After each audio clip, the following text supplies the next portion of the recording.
துன்பங்கள் இல்லாதவர் யாருமே கிடையாது.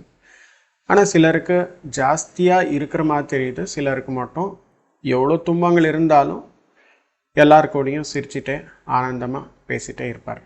எந்த விதமான துன்பங்கள் வந்தாலும் பார்த்துக்கலாம் விடு, அது என்ன பண்ண போகுது, வில் லுக் ஆஃப்டர் இட் அப்படின்னு சொல்லுவாங்க. இவருக்கு அவருக்கு என்ன வித்தியாசம், டிஃப்ரென்ஸ் அப்படின்னா, வரி என்பது இவருக்கு அவ்வளோ பெருசாக தெரியல. சில பேருக்கு சின்ன பிரச்சனையும் பெரிய பிரச்சனையாக அவர் பார்ப்பார். அதுக்கு தான் அவங்களுக்கு வரி அப்படின்றது ஜாஸ்தி, துன்பம் அப்படின்றது ஜாஸ்தி. வரி என்பது உள்ளே இருக்கும், வெளியில் கிடையாது. வெளியில் சூழ்நிலை மட்டுமே இருக்கும். அந்த சூழ்நிலை எப்படி ஹேண்டில் பண்ணுமோ அதை தெரியாமலேயே நமக்கு இந்த வரி என்பது உள்ளே உருவாக்கும். சூழ்நிலை சரி இல்லாதது அப்படின்னு சொல்கிறோம். சூழ்நிலை எப்போவுமே ஒரே மாதிரி தான் இருக்குமே. அதை ஹேண்டில் பண்ணுறதுக்கு நமக்கு தெரியல அப்படின்னா அது ஒரு பிரச்சனையாக தெரியுது.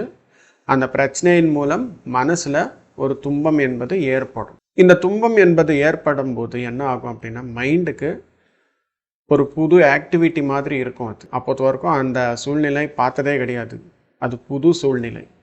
இந்த மாதிரி இருக்கும்போது இது என்ன ஆக போகுதோ, எங்கே தவறு நடக்க போகுதோ, நாளைக்கு என்ன நடக்க போகுதோ, எனக்கு ஏதாவது லாஸ் ஆகுமோ, யாராச்சும் என்னை பிடிச்சிட்டு போவாங்களோ, இந்த மாதிரியான ரிப்பீட்டட் தாட்ஸ் என்பது உருவாக்கும். இந்த தாட்ஸ் என்பது கண்டினியூஸாக உருவாக்கிட்டே இருக்கும்போது நம்முடைய எனர்ஜி எல்லாமே ட்ரெயின் ஆகும். நம்முடைய பிரெயின் டயர்ட் ஆகும். எனர்ஜி குறையும் போது நமக்கு ஒரு துன்பம் மாதிரி எமோஷனல் இம்பேலன்ஸ் ஆக்கி வந்துடும் மை டியர் ஃப்ரெண்ட்ஸ். அதற்காக தினமும் தியானம் செய்யும் போது என்ன ஆகும் அப்படின்னா, ரூட் காஸை ஹேண்டில் பண்ணுறோம். இங்கே ரூட் காஸ் எங்கே இருக்குது? அதிகமான மென்டல் ஆக்டிவிட்டி ஜாஸ்தியாக இருக்குது. அதாவது தாட்ஸ் இன்டென்சிட்டி என்பது ஜாஸ்தி ஆகுது. தியானம் செய்யும்போது இந்த தாட்ஸ் எல்லாமே கட் பண்ணுறோம். எண்ணங்களற்ற நிலை செல்வதற்கு முயற்சி பண்ணுறோம்.